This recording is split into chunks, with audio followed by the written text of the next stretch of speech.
Alright,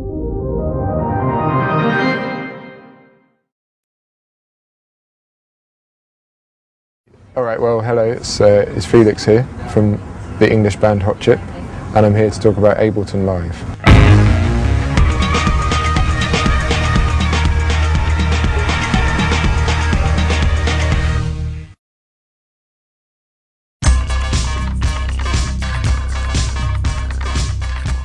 The reasons that I really like using Ableton Live as a performer on stage is that it gives me a tremendous amount of flexibility in terms of the structures of our songs, because we don't play our songs to kind of predetermined structures with, you know, verse lasting this long, or not all of our songs anyway. There's quite a lot of improvisation and kind of jamming, as it were, in the performances, and that's quite hard to manage with 5 people.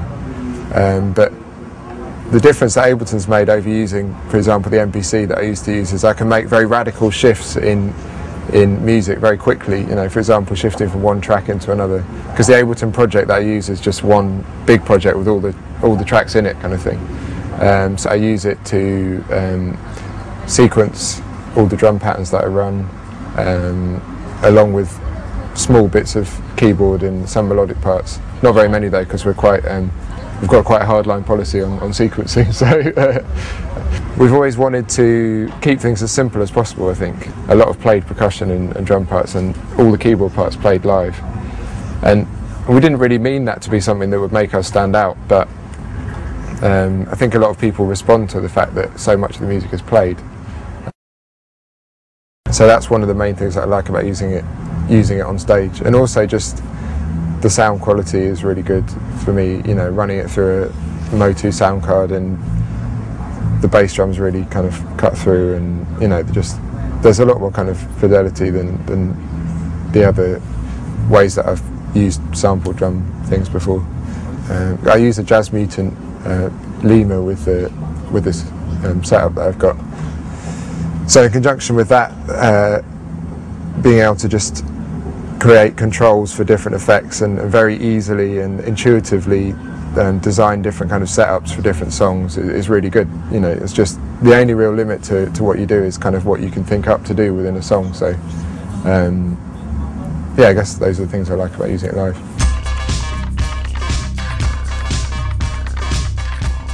I think it's funny that Ableton probably wasn't originally designed, as it were, to be used as DJ software, you know, because the way that I came to use it was through DJing and putting together mixes, and not really using it live so much, more just putting mixes together in the studio and experimenting with that.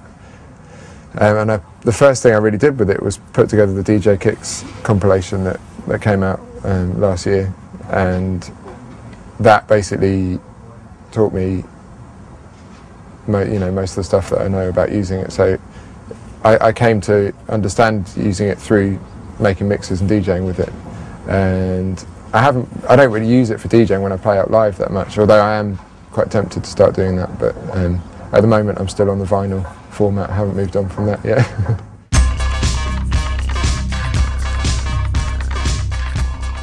In the studio, what I like about it is it allows you to kind of mess around with your music a bit more. You know, it's a bit more, you can think of your music in a bit more of a modular way of making different sections of a song and then put it together in different orders, and you're not stuck to this kind of linear method of making music electronically, which has been a problem for a lot of composers. I think that they're stuck in that mindset.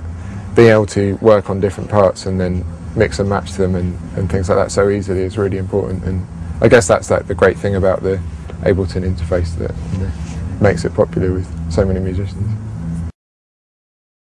Because my studio is quite hardware rather than software based, it's been really good to have these updates that Ableton is giving, which make it much easier to integrate in a kind of MIDI setup and with all the external effects. And you know, I just use an endless amount of different pedals and old effects, and you know, there's hundreds of those kind of things in my studio. I've got an enormous patch bay, and to be able to integrate all that with live is just a really massive bonus really, and I use the drum racks feature of the latest version of Ableton quite a lot as well.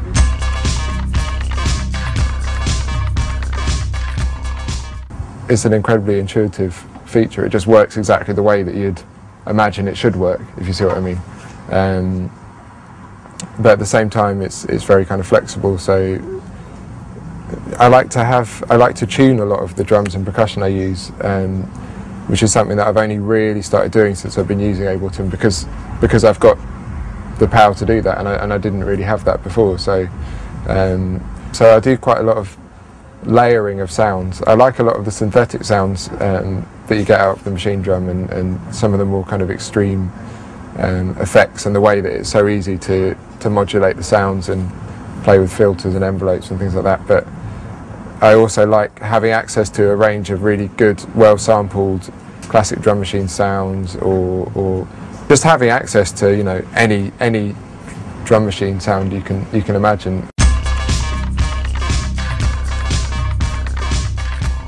That's really what has led me to favour using that over Logic and the other software that I used to use, that I still use occasionally, but you know, let's face it, it's easier to use Ableton really, isn't it?